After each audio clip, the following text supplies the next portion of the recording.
देश के मन में एक सवाल आया कि भैया मोदी जी झुके तो क्यों झुके। और ये सवाल उन नरेंद्र मोदी के बारे में है जिनकी पूरी इमेज जो है एक लाइन पर झुकी हुई है।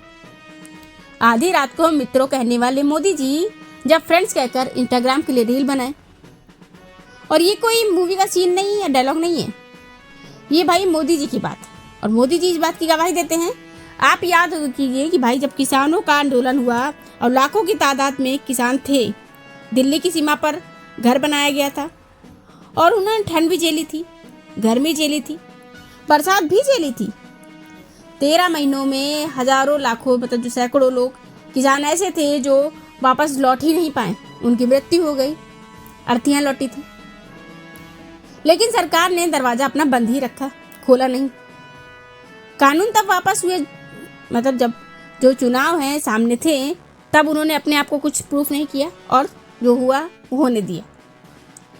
आप दिल्ली में शाहीन बाग को देख लो, कितनी गाड़ियां बैठी थी, कितने बच्चे बैठे थे, कुछ हुआ? तब भी नहीं हुआ। कानून का कौमा तक मोदी जी ने नहीं लाया था। और पहलवानों की बात अगर की जाए तो वो जो बच्चियां वो जो हमारे मेडल पाई थी या जो कि तिरंगे को लेकर खड़ी थी या जैसे कि कहें तो पूरे देश में तालियां तो बजाई गई, उनका वाहवाही की गई कि हाँ इन बच्चों ने काम किया। पर संसद के उद्घाटन के दिन वहीं पर सड़क पर घसीटी भी गई और उनकी आंसुओं पर भी सरकार चुप थी। इनफैक्ट अगर हम आपको बताएं कि आप सोनम वांगचुक का मैटर देख रहे हो, कितने दिन हो गए, 21 दिन से ऊपर हो चुके हैं और सोनम वांगचुक जो कि हड़ताल में बैठे हुए हैं अनशन पर, और जिनसे जो दो मंत्री बात करने जा रहे हैं, सारी बातें हंस कर हो रही हैं। और सोनम वांगचुक भी अभी साल भर पहले लद्दाख के माइनस वाली ठंड में 21 दिन तक भूख मर बैठे थे। 21 दिन तक बैठे थे, कहाँ पर? लद्दाख में। और शरीर तब भी गल गया था उसमें, लेकिन जो सरकार थी वो पिघली नहीं थी। और दोबारा जब बैठे दिल्ली में तो भाई उठा ही लीजिए, सफ़ेद चादर लगाई दी गई और सुबह शनिवार को उनको उठा लिया जाता है, हॉस्पिटल में एडमिट कर दिया जाता है जिससे कि उनका आंसर टूट जाए। तब ना सरकार की तरफ से कोई वीडियो आया और ना कोई मंत्री बोला, ना कोई चिट्ठी आई और ना मोदी जी ने फ्रेंड्स बोला।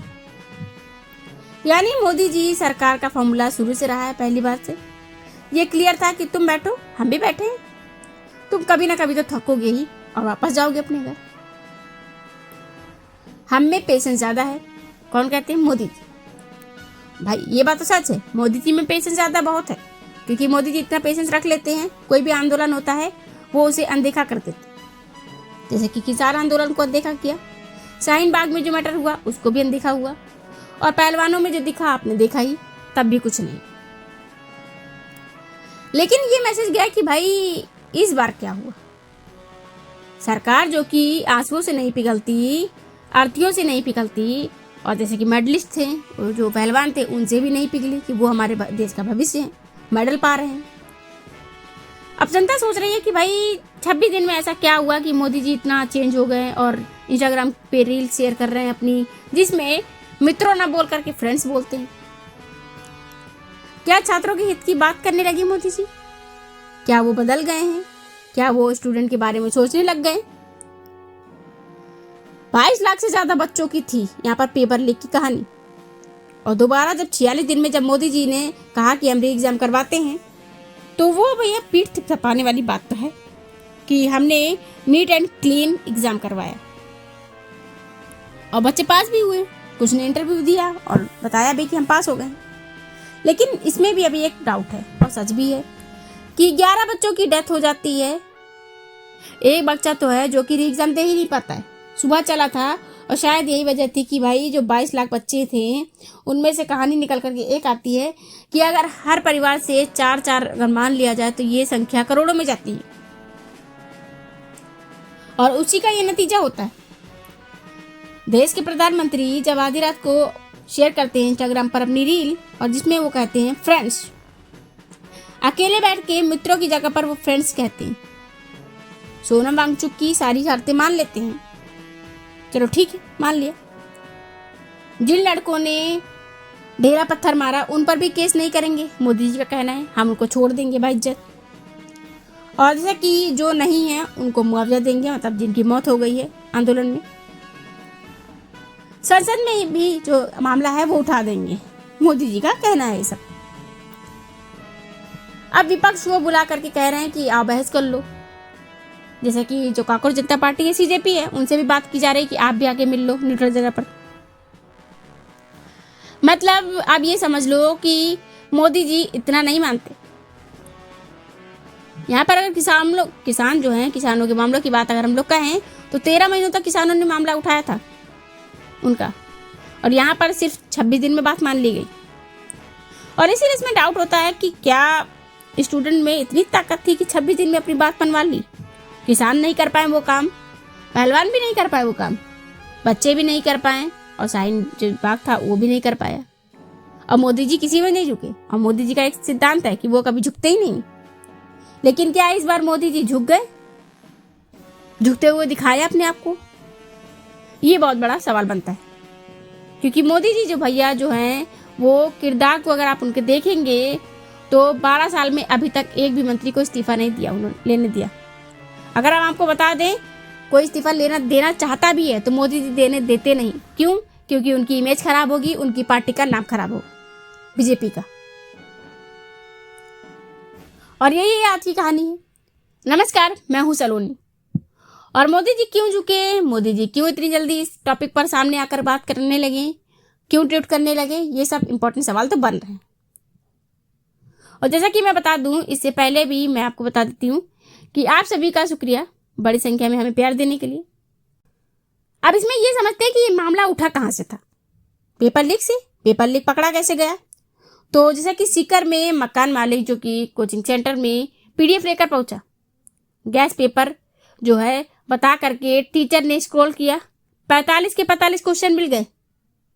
और कैसे बिका, कैसे लीक हुआ, ये सीबीआई बताएगी, वो जांच कर रही है। लेकिन सोचिए, जिस देश में डॉक्टर बनने का पेपर जो कि व्हाट्सएप पर घूम रहा हो, तो उस देश के बच्चे सड़क पर नहीं जाएंगे तो कहाँ जाएंगे? और यही हुआ भी है। बच्चों ने आंदोलन किया। क्यों? क्योंकि उनके भविष्य साथ खिलवाड़ किया गया, उनका पेपर लीक कराया गया। कितने बच्चे ऐसे हैं जो मजदूरी करते हैं, या उनके माँ बाप हैं कितनी मुश्किल से अपने बच्चों को पढ़ाते हैं कि हमारा बच्चा अपनी ज़िंदगी में कुछ कर ले जाए। कुछ माएँ अपने गहने बेच देती हैं, कुछ स्टूडेंट नाइट आउट करते हैं, जॉब करते हैं, या खुद से जॉब करके वो अपनी पढ़ाई करते हैं। यहाँ पर अब बात आती है कि भाई ये सब हुआ कैसे। देखिए, मोदी जी का जो आंदोलन से निपटने का एक नुस्खा रहता है शॉर्टकट वाला, जो भी सामने लीडर होता है उसको लेकर के वो उसी पर सवाल उठा देते हैं कि ये एंटी नेशनल है, लेफ्ट लॉबी का है, पाकिस्तान सपोर्टेड है, चाइना सपोर्टेड है। इस तरह के सवाल उठा दिए जाते हैं और जनता के दिमाग में कहीं ना कहीं डाउट आ जाता है कि हाँ सच में, जैसे कि मान लो सपा है, या फिर राहुल गांधी जी हैं, या अन्ना जा रहे हैं, जैसे कि ये केजरीवाल हैं, इन सब अगर ये सब हमारा आंदोलन कर रहे होते तो अभी तक मोदी जी कह चुके होते कि ये सब तो बस अपनी पार्टी को अपना ऊंचा दिखाने के लिए, अपना सत्ता बनाने के लिए हमारे ऊपर इल्ज़ाम लगा रहे हैं और हम इनको वैल्यू नहीं देंगे। ये चाइना सपोर्टेड हैं और पाकिस्तान के सपोर्ट में हैं, उनसे मिलना चाहते हैं। और जैसा कि आप जानते हो, मोदी जी ने राम मंदिर बनवाया तो उनको कहीं ना कहीं प्लस पॉइंट तो मिला है राम मंदिर से। तो इस बेस पे अभी तक तो इल्ज़ाम रख दिए जाते थे दूसरों पर, लेकिन इस बार मोदी जी को कोई इल्ज़ाम लगने के लिए कोई इंसान मिला ही नहीं। किस पर इल्ज़ाम रखें कि ये एंटी है, कि ये चाइना सपोर्टेड है या पाकिस्तान सपोर्टेड है। इस बार कौन थे अनशन पर? वो थे सोनम वांगचुक, जो कि देश के लिए काम करते हैं और सबसे बड़े इंजीनियर भी रह चुके हैं। उन्होंने -डिग्री में लद्दाख में 21 दिन प्रोटेस्ट किया था। अब जैसा कि 21 दिन देखा आपने जंतर मंतर में किया, वो भी किसके लिए? स्टूडेंट के लिए। वो अपने लिए नहीं कर रहे थे, अपनी पर्सनल प्रॉब्लम के लिए नहीं किया था, और ना ही वो नेता थे कोई, वो एक आम आदमी थे। और उन्होंने सिर्फ जनता के लिए, जो हमारे भारत के यूथ हैं, स्टूडेंट्स हैं, उनके लिए किया कि उनको इंसाफ मिल सके। और जैसा कि जनता के दिमाग में जो भ्रम तो डाल दिया उन्होंने, लेकिन भैया हम आपको बता दिए हैं कि अब इस बार क्या होगा, इस बार किस पर इल्जाम रखेंगे कि वो ऐसा है वैसा है। किसानों के टाइम पर भी आप याद कर लीजिए कि आंदोलन जीवी खस्तानी